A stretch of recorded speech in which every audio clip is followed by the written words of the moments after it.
Rebecca, it's wonderful to meet you. Thank you so much for taking a minute out. Absolutely.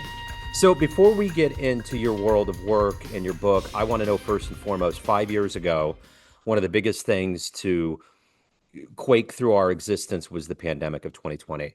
How hmm did you get through that time period and how has it radiated into your world in 2025? So I started my practice right before COVID happened, and I had plans to actually live abroad. I was going to move. I was going to be all virtual before COVID, and I was going to live in another country and move every few months. And so that didn't happen for different reasons. And then there was definitely a need for being online, which I was glad that I was already prepared for.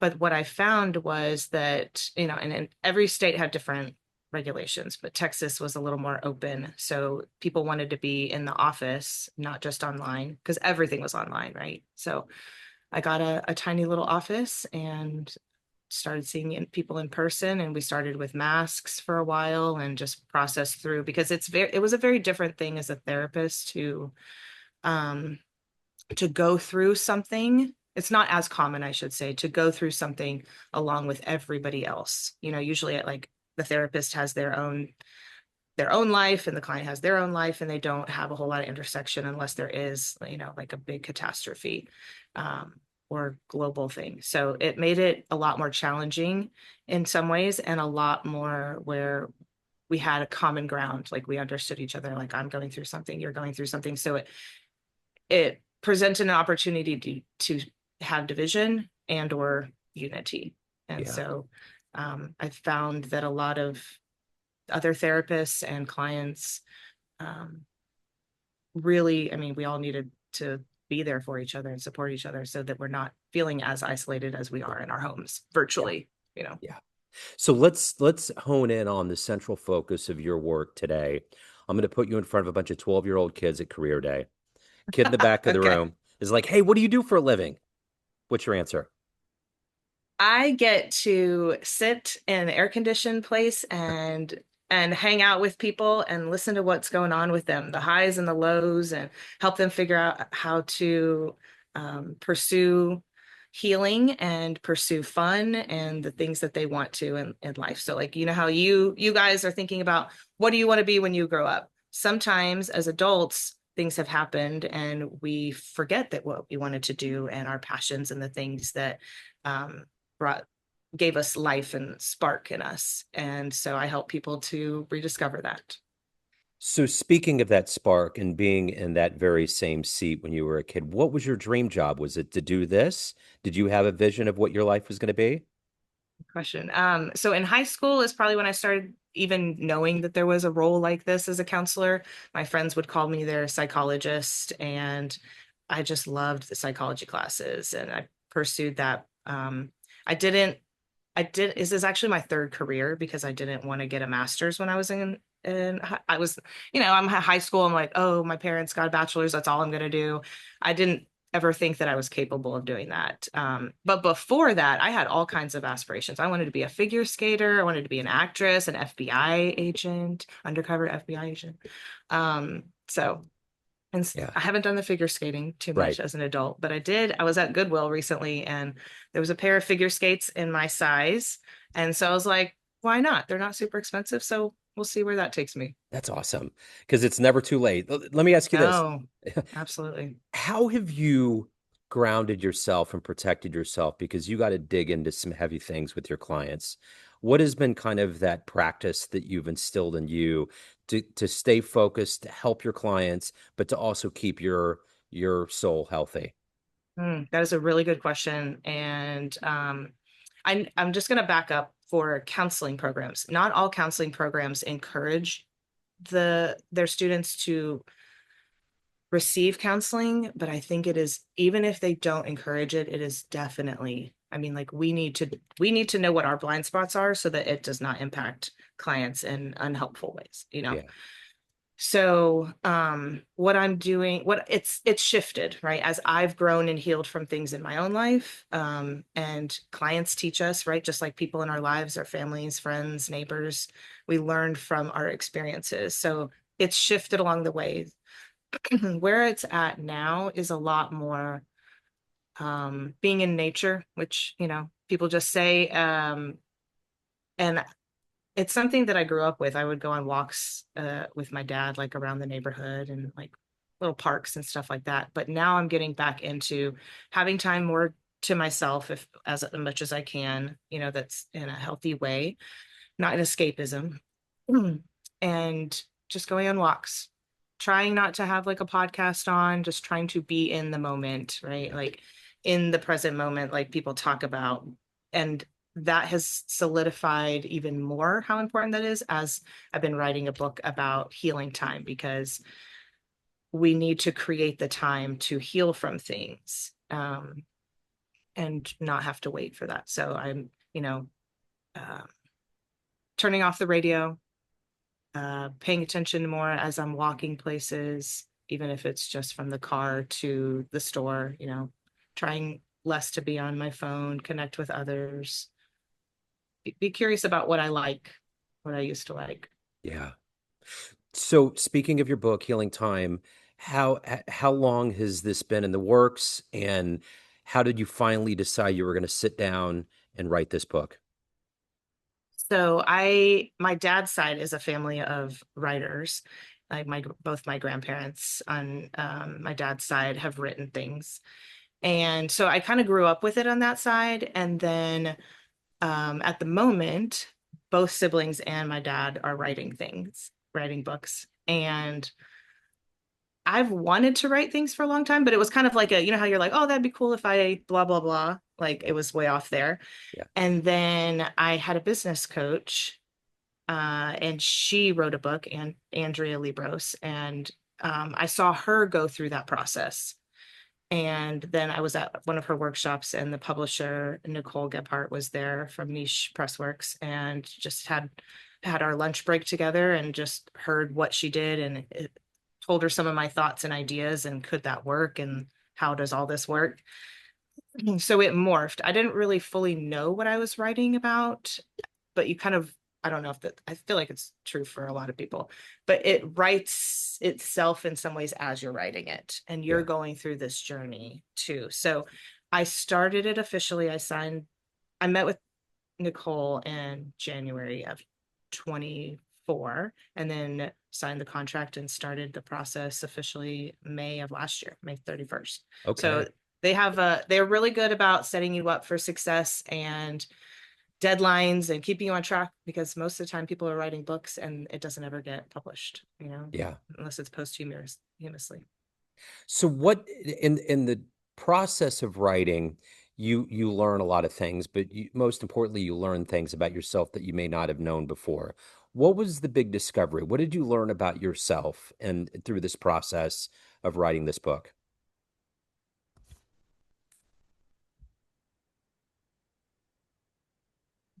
So what's happening in my brain is like so many thoughts are like, Yeah. and I'm still would say that I'm going through them. I would say that I was going through my own, really evaluating what I believe and why I believe it already before that. And writing this book caused me to look into that even more. So I would say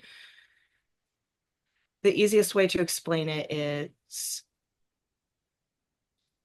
feeling more connected to God, my higher power, Yeah. and feeling a lot more peace in my life, where I did not have as much of that before. I maybe had thought I did, but so less of my ego, trying to recognizing what is my ego, and like there's a lot of blind spots. So I'm like, all right, what else we got to work Yeah. through? So yeah. So let me ask you this. Who's been kind of an inspiration or a heroic force in your life that's led you to finding your voice, writing your book, and doing everything that you're doing today? That is a very big question. So there's a lot of people. I mean, like we could start like chunking it in time frames, right? Like growing up, the caregivers in our life, and those were pretty instrumental. So I would say probably my dad growing up. Um, we have different people in our lives that are like So there's a type of therapy called internal family systems, and I won't go into it too much, but one of the things that the founder Richard Schwartz talks about is we have like mentors in our life and we have tormentors in our life. And if you break that word tormentors up, it's not trying to label or say anyone is bad, but we have people that come into our lives and stirs up things in us, that we need to face and look at. And so I don't I'm shifting, I think, and I'm still trying to find the words for it to understand and appreciate a lot of things that happen in life and the things that I can learn from in the highs and the lows. Um, so there's people who have been mentors, there's people who have been tour mentors. So I would say dad as a mentor, and various friends and um, I would also want to say,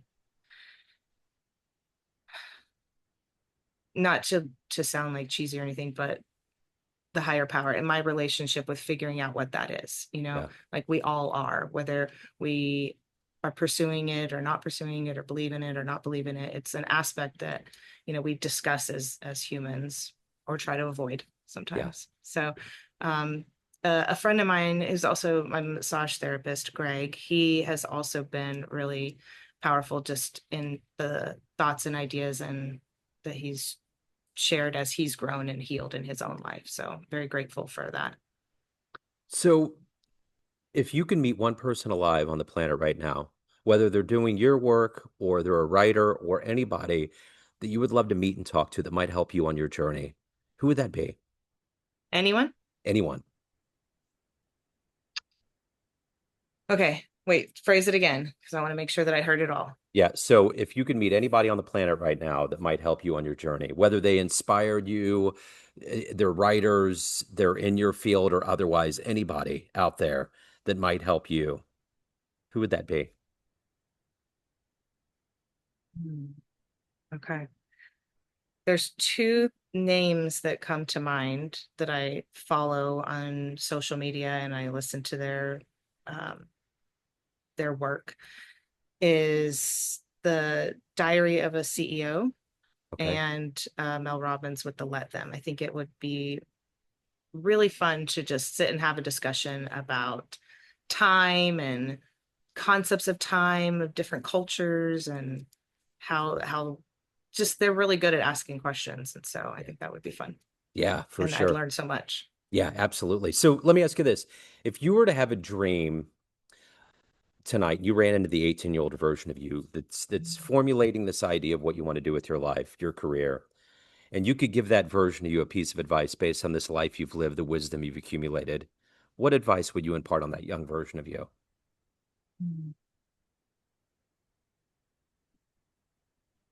Don't think that you can't do something. So then I even want to check my own words. Believe that you can do things that you would like to do Yeah.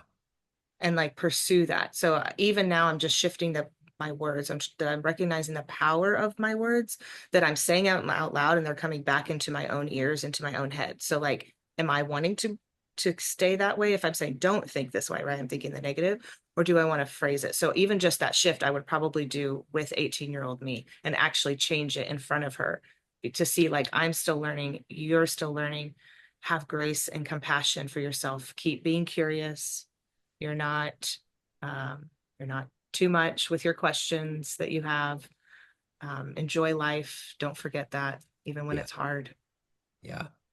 So let me ask you this. If you were to walk into a room of everybody that you've worked with, colleagues, clients, everyone that knows you in a business sense, and you could walk up to that podium and you could tell them a fun story about you, one of the best places you ever traveled to, jumping out of an airplane, the first concert you ever saw, just a fun story, what would you tell that room? So it is probably the jumping out of an airplane one. Oh, good. I love it. So I don't know if your listeners are familiar with Enneagrams, but Enneagram is kind of like a way of understanding your personality and temperament and things like that. Yeah. And I'm not as familiar, but I know that I'm an Enneagram type 6, and there's 9 of them. And the only one that has two subtypes is the six. So sixes are about fear. We Yeah. are kind of led by like, I'm afraid. So you can either stay stuck in the fear and that's phobic, or you can be counterphobic and be like, I don't want to have to be afraid of everything. I'm just going to like plow through it Yeah. and like learn what I need to as I'm going through. So being afraid of heights, I was like, well, I wonder if I just had that question. That's what I'd usually start with. Like, I wonder what would happen if I wonder if I jumped out of an airplane, if it would cure my fear of heights. Yeah. So, but, and it did not, unfortunately. And I'm so glad that I did it because the guy, so your tandem, and he has a lot of experience and he was, we're attached together and he was making jokes about death and dying. And I was like starting to get kind of mad. And I was like, aren't you ever afraid of dying? And he got real serious. And he's like, absolutely. The moment I stop being afraid is the moment I should never do this again, or something along those lines.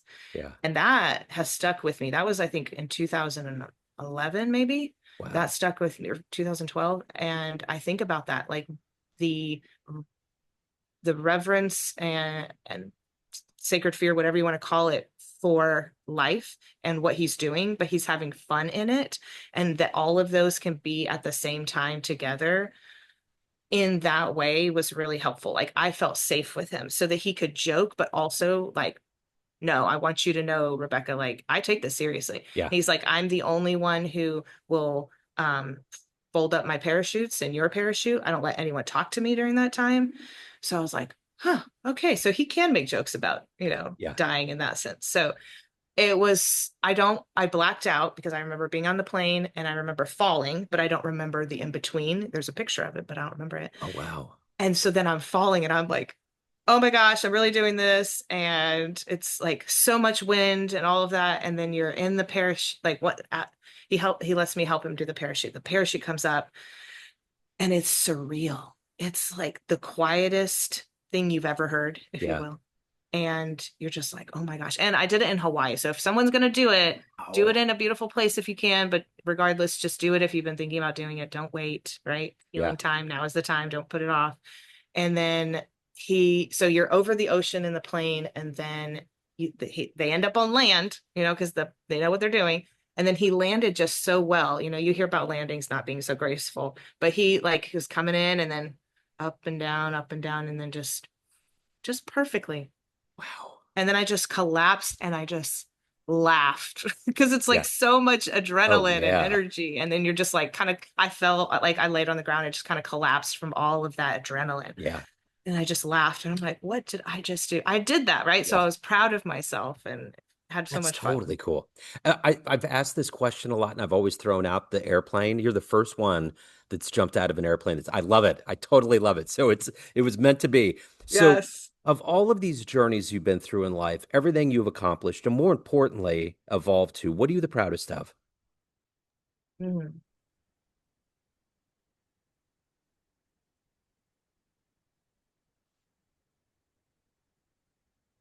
It's a broad overview because it encompasses different examples in my life. I am most proud of being willing to evaluate something that I have been told is bad or wrong and looking at it not just what they were saying, but for myself, like what do I believe? What do I think? What what do I feel? and and I've been doing that along the way, but it's becoming easier and easier, and I'm feeling more and more peace about it. So I'm proud of myself for sticking with that and not just going with what I was told only. Yeah. So at the end of the day, Rebecca, everyone has a perception of you, family, friends, clients, colleagues, everyone that gets your book, everyone that knows you, but you run the show. What's your perception of you? Who do you think you are? Mm. In some ways, I am remembering who I am. And so it's difficult because I'm constantly changing, but Yeah. I am a person who seeks and wants to continue to seek to be less of my ego, less of that way of being, and more of a person who shows love and shows kindness, and I know there's going to be lots of challenges for that, so it's always opportunities to grow. But I'm a person who loves to learn and is curious and compassionate and tries to look at where I can heal and grow. So if anybody wants to pick up Healing Time, they have questions, they want to reach out, hire you, any of the good business, where's the best place to go? My website, canvascw.com, and C is for counseling, W is for wellness. And so if someone's not ready for counseling, there's lots of options. And so what I did is I created a coaching program, which came out of the idea for the book, is to really support people who either are in counseling, need some extra support, or have no idea where to start, because there's so many different types of therapy modalities and it just can be overwhelming. And so having like a coaching, a place to talk about some of those things there in a therapeutic way is what I offer, so that no one gets left behind, right? If they're ready to heal, Yeah. and we can help create that time for them to heal, even if they don't know how. So they may, I describe it as like, you may not know the actual goal that you have, but you know you want to feel better. So it's like you have a ladder that is just shorter, and we're trying to give you the extension for that ladder, or fill in the rungs of the ladder that are missing to get you to where you want to go in your goals. Excellent. I will put those in the show notes. Rebecca, this has been great. you. Thank you so much. I appreciate your time. Best of luck with everything. All right. Thank you so much for having me. Looking to get new clients to your business through cold calling or email marketing? At Agency Y, they envision a world in which small and big companies have equal chances to win new customers in the market. Their purpose is to bring parity and reduce the gap between large and small firms with the help of their cold calling and cold email marketing services. Use the code Joe Dimino 10 at www.agencyyyy.org/coldcallingjoe.php or www.agencyyyy.org/emailmarketingjoe.php to get 10% off your first order. This is Joe Dimino of Neon Jazz and Famous Interviews, and I stand behind Agency Y to meet your business dreams.